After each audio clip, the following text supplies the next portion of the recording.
What up, guys? Welcome to the Son of Wonder. Fun fact, I have only recently seen all of the original 8 Harry Potter movies, so as a newcomer to the franchise, I'm going to be ranking all of them from my least favorite to most favorite, so let's conversationalize. What up, guys? So, as I said, even though it might shock some of you, even though I am a nerd and love many franchises, I have only recently watched any of the Harry Potter movies. Specifically, I've watched the first 8. So I've not seen any of the Fantastic Beasts movies. According to the Harry Potter fandom, they don't sound great, so I decided to skip those. But as far as the original 8, I definitely enjoyed the whole series, and I understood why it was so famous and popular. And I was surprised at how accessible it was, but it really is just a really fun and interesting universe. But as with every other movie franchise, there are movies that you're going to like more than others. So this is my personal ranking of these movies as a newcomer to the franchise. So in terms of the already established popular fan opinions, if I have a certain movie above another movie or below another movie, and that's shocking to some of you, I won't know, because honestly, I don't really know what the overall opinion is on each film as far as how good it actually is as a movie. But let's get started. Beginning at number 8, Harry Potter and the Chamber of Secrets. Now, when it comes to this movie, again, if this is a crime that I have it at the bottom of the list, I apologize. But this is just my perspective as, seeing them all relatively close to each other. And this was my least favorite of the whole bunch. And the reason for that is very, very simple. It's not really all that complicated. I just think that this specific movie, and again, the book could be like this as well, but I think this specific movie just feels way too much like a rehash of the original film, of the very first movie, because as you'll see later, I really like the first movie, but when it comes to this specific one, it really does just feel like we're rehashing the exact same plot line. We're doing an investigation at Hogwarts. There's like a specific mystery that we're trying to uncover exactly what the answers are, and it leads us to a bunch of different shenanigans that lead us to a cave under Hogwarts at the end of the film, where we have to fight some kind of incarnation of Voldemort in some capacity. It really feels like the same exact product as the first, and because of that, it just doesn't feel all that original, and I don't think the plot is as engaging as the original was, or any of the other movies for that matter, probably because it does just feel like a rehash. That being said, there are still very enjoyable moments in this movie, such as the final battle where Harry gets to use the sword and fight the giant snake at the end, and where he sticks the fang in the book, killing a part of Voldemort. All of that stuff is a lot of fun, and it does establish some things for the other movies later down the line to use in cool ways as well. So it's not like this movie's all bad. To me, it's just not as good as some of the others, mainly because it just feels like a rehash. Moving on to number 7, Harry Potter and the Half-Blood Prince. Now again, I don't know where the standing is on this, so I'm very curious. Let me know in the comments below if you're a Harry Potter fan. Am I doing good, or is this terrible? Like, am I picking the best movies to be the worst? Let me know. But when it came to this movie, it's almost like it's a completely different issue I have with this movie than I do with Chamber of Secrets. And in this case, it's much more just a simple matter of I didn't really think a ton happened in this film. Now, obviously, like, a lot of important stuff happens at, like, the very end, at the climax. But up to the point of the climax, everything that happened before that, it just feels like a lot of teenage drama, a lot of relationship stuff, and the relationship stuff doesn't particularly do a ton of interesting things with the characters. I didn't really feel like I was getting to know the characters all that much better. It was just it just felt like drama. It felt like they're trying to, force some relationship tension. And again, like, for sort of a movie that's meant for more of like the teenager high schoolers, I can understand why the movie was like that. It just wasn't really resonating with me all that much that they decided to use that part of the story as the majority of this movie. Now, obviously, once you get to the end and more things are revealed, it does get back to the basics. It gets back to being the interesting Harry Potter universe that you know. But again, just up until that point, it felt like there was a lot of just relationship stuff that I wasn't invested in as much as the main story. Things I like, though, in this movie, I do like the fact that we get to learn more about Voldemort's backstory.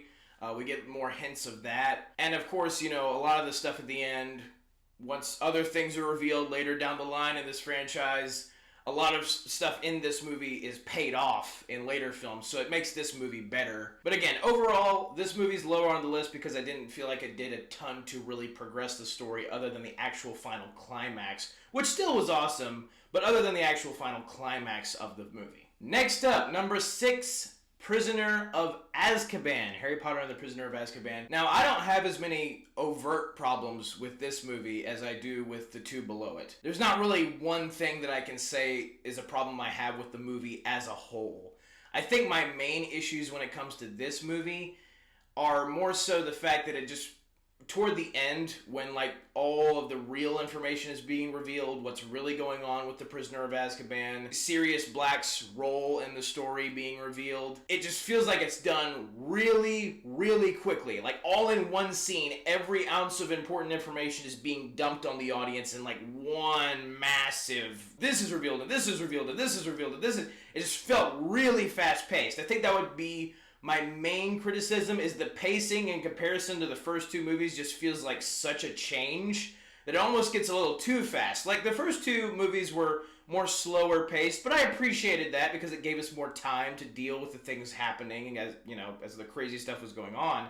When you get to this movie, it's like, okay, we're just going at a way faster rate than we were before, so it took some more getting used to. Still, there were a lot of elements in this movie I really enjoyed. This movie in particular, I love some of the shots, like riding the hippogriff, Harry Potter riding the hippogriff over Hogwarts, and like seeing the skyline just shot very beautifully.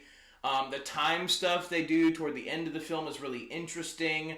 I like the fact that Sirius Black ends up actually being a good guy and wanting to help Harry and take care of him instead of being a villain. And I'm saying all these spoilers just because these movies are like however many years old, so I wasn't sure it mattered all that much. But other cool addition to the universe in here is the Dementors. They just look really awesome, and they're a very interesting piece of world building where you get to learn more about how Azkaban, like the fact that these are the guardians of Azkaban, but how they're also evil nonetheless. And they're actually kind of, in a way, the main villain of the movie. Also, we get the introduction of Remus as a character in here, and I find him to be just a really cool, like, mentor-type character that they don't turn him into a bad guy and compromise the good things that he did for Harry and the wise things that he taught Harry beforehand in the film, even though they did turn him into a werewolf for a little bit. And I like that we get to have Harry start learning more spells in this movie, and how to defend himself better, especially against the Dementors. So there's a lot of stuff to like in this movie, despite the fact that I may have a bit of pacing issues. Number 5, Harry Potter and the Deathly Hallows Part 1. Now, again, overall, I think this movie is really, really well done. I think that getting to learn more about the deeper mysteries and explore different parts of the universe, and where we were following just their adventures, finding all of this crazy mess. It gave us more time with the characters to build out their relationships. In a situation where you don't have, like, Hogwarts on the side of Harry and his friends anymore. It's basically just Harry, Hermione, and Ron against the world. Like, against all the bad guys as they're trying to figure out where these other Horcruxes are. I don't know if I'm saying that right, but whatever they are, different pieces of Voldemort's soul, like trying to find all these different relics. And we get a little bit more information about some of the backstory of different Harry Potter items.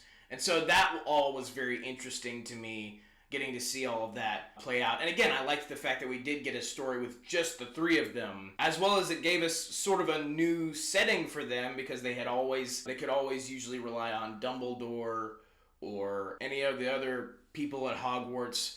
They can't in this movie, they're on their own. And I think that's an interesting situation to place them in. Now, I think my main issue with this one, and the reason it's not higher on the list, is because it doesn't really have an ending. Because it's a part 1 of 2, they didn't really give any finality to the movie. I mean, you end with a character death, which is pretty impactful. But other than that, like, it really doesn't even feel like it has a climax necessarily. It's like, we're trying to find the Horcruxes, and then the kids get kidnapped, and then they escape, and then the movie's over. It doesn't really feel like there was any big thing that was left to be the finale of this movie by itself. So it makes it harder for this one to kind of stand on its own. But again, I really like the world building aspects. I like that we get to learn the history of more things.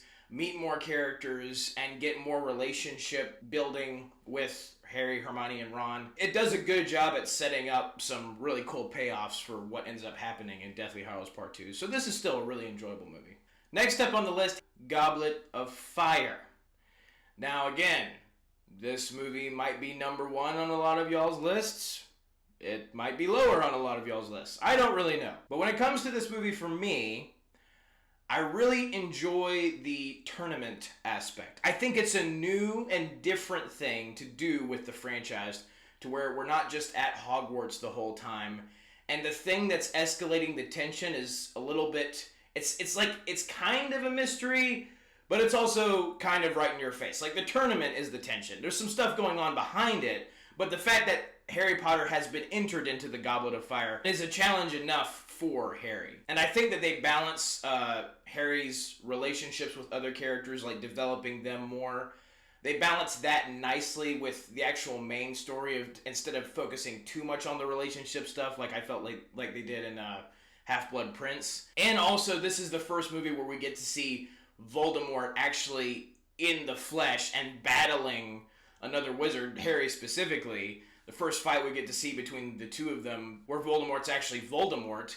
And it's a really cool fight, and I think it's a really cool way when you get to the end of the movie to basically tell the audience, like, okay, this is all happening. Like, all of the stuff that you've been seeing in the previous movies, all the setups we've been doing for Voldemort, and that he's probably gonna come back in the flesh and become an even greater threat than just like being in the shadows. They kind of pay that off at the end of this movie, to where they tell you, okay, now things are actually getting started, and we're going for it with this guy.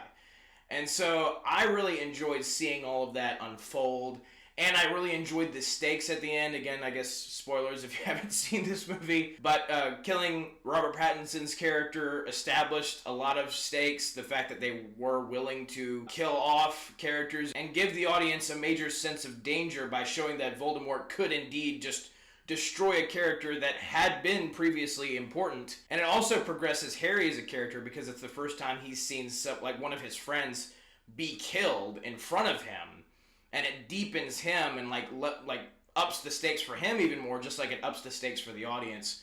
So overall, I thought this movie was well executed, and again, I like the tournament aspect. I like all the different challenges that Harry had to face, whether it was his wit or he had help from the outside. He still was able to face them, and I just like that idea in general of taking all the different wizards and then putting them in a tournament-style arena. Now, the next two on this list are really even Steven. On a different day, I could be going one or the other. But as of now, I'm going to go with the very first Harry Potter movie, Harry Potter and the Sorcerer's Stone, at number 3. Now, the long and short of it when it comes to this movie is I just absolutely love the way they introduce you to the Harry Potter world.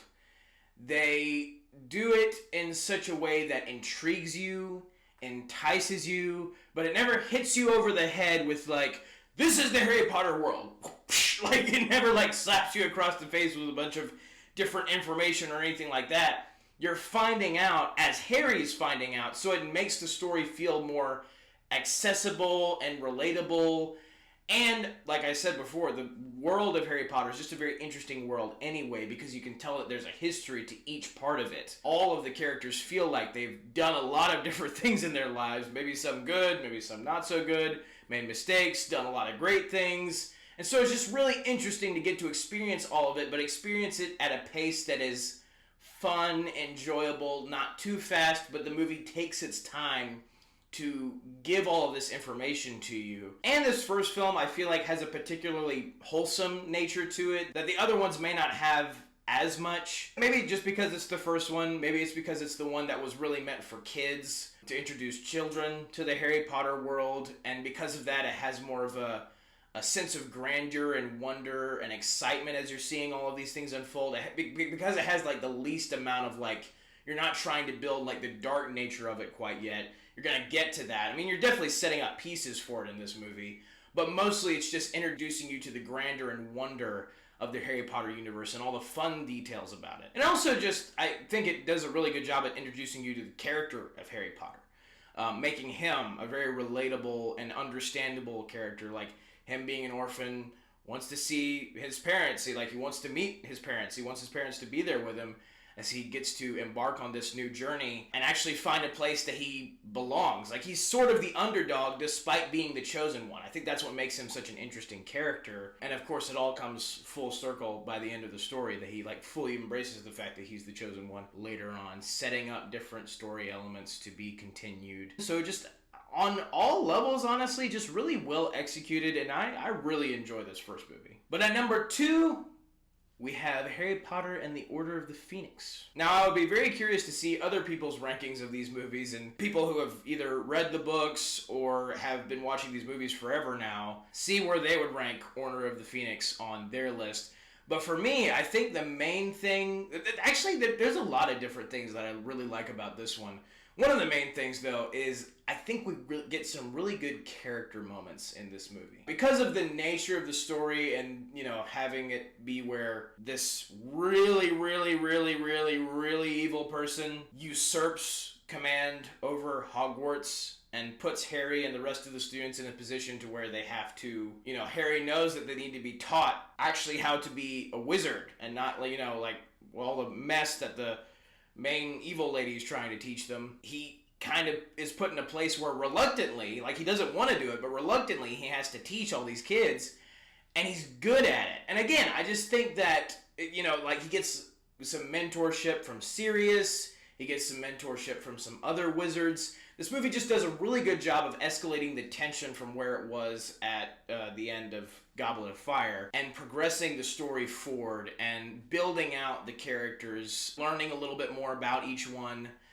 I just really like all of that stuff. And at that, this movie has a really good climax where you actually get a full-on, wizard battle where it's a bunch of different ones going at each other. I think that the battle between Dumbledore and Voldemort is really cool. They do some really cool wizard stuff in that fight where they're, mixing their magical powers with the environment to attack each other. It's just really interesting, fantasy combat. And so, yeah, I think overall that this movie was really well executed. All of it, I think they balanced out really well. The relationships, the tension, the threat of Voldemort, as well as the battle scenes. I think it all ended up being a really nice mix and making a really cool movie. But finally, at number 1, again, what I think as a newcomer is the best of these Harry Potter movies, Harry Potter and the Deathly Hallows Part 2.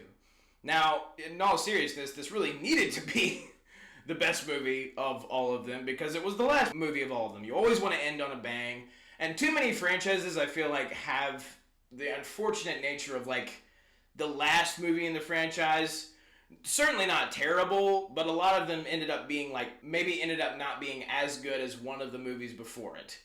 In this case, though, I really feel like they just went all in. You see the biggest wizard battle, and they just do a really good job of hyping it all up. I think it's just paid off really well. And also just it's funny how they completely changed the audience's perspective on Severus Snape. Where it's such a complicated character over the course of all the movies before him because he was trying to save Harry, come to find out, in the first movie. And then over the course of the rest of the films, he's still kind of mean to Harry and very distrusting of him, so that causes the audience to like him less. And then he seems to become a flat-out bad guy and kills Dumbledore in Half-Blood Prince. That makes the audience hate him, but then when you get to all of it, by the end, everything comes full circle. You realize Severus Snape is, in fact, a good guy, and he has been still for a long time. And I really like Alan Rickman is just a really good actor, and he was such a great choice to play a character like this, where even though he's very cross and mean and gruff on the outside, he still has that sense of nobility, to the point where Harry Potter names his kid after Severus. And I just think that story in particular is really awesome. And again, when it just comes to the rest of the movie, I think the massive wizard battle is just really cool to see an actual war, like a wizarding war, take place at Hogwarts. Characters that we've seen all throughout the series, a lot of the different characters get some pretty amazing moments, even some characters that you might not expect, like Ron Weasley's mom. And I think that overall this movie really does do a great job of paying off everything that came before it. We're finally revealing the true nature of Harry and Voldemort's relationship as hero and villain, giving Harry an opportunity to like make the ultimate sacrifice but still be able to kill the bad guy by the end of the movie, like kind of doing all of it at once. Paying off Hermione and Ron's relationship, of course, giving even Neville, giving the previously extremely timid kid a lot of really great moments for true bravery. And I think Ralph Fiennes is so great as Voldemort. He just plays such a good bad guy. The menacing voice and all of it. And even though there's some story elements that you don't see coming in this movie, I still feel like at the end of the day, it kind of plays out all in a way you would have hoped, other than a lot of the different characters dying. But for as far as like the main trio, it kind of plays out the way you expected it to as the series was going along. Ending off the story in a very hopeful way with getting to see Harry's child and Hermione and Ron's kid, and repeating the cycle of their children going to Hogwarts, and Harry finally being able to let go of the burden of being the chosen one, and the scar has now been removed from his forehead. All of it just turns out to be a really great payoff, and I think a worthy conclusion to the very grand and fantastical story. So yes, that is my ranking of all of the original 8 Harry Potter movies. I think that this series was a very fun ride. I love fantasy in general, so seeing this very specific and distinct fantastical universe, seeing the way it escalates, it just all comes out to this very interesting, cool experience, and it makes me understand why it's been so popular and so beloved for so long now. But thank you guys for watching. Have a very blessed day. May the Lord be with you. May the Force be with you. Goodbye. And that's a wrap.